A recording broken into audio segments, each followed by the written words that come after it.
আল্লাহ পাক ইলম দিলেন এবং ওই বিষয়গুলোকে ফেরেশতাদের সামনে উপস্থাপন করলেন। সুম্মা আরাদাহুম আলাল মালাইকা, ফেরেশতাদের সামনে উপস্থিত করলেন।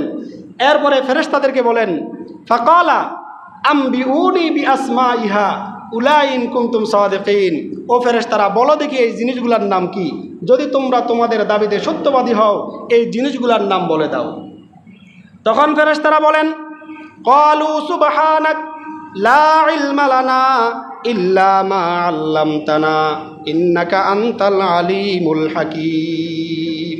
ফেরেশতারা বললেন সুবহানাক, আয় আল্লাহ আপনি পুত পবিত্র, পুত পবিত্রময় মহান মালিক।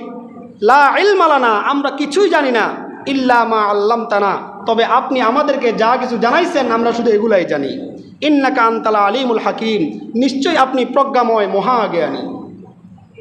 এরপর আল্লাহ সুবহানাহু ওয়া তাআলা আদম পয়গম্বরকে বলেন আদম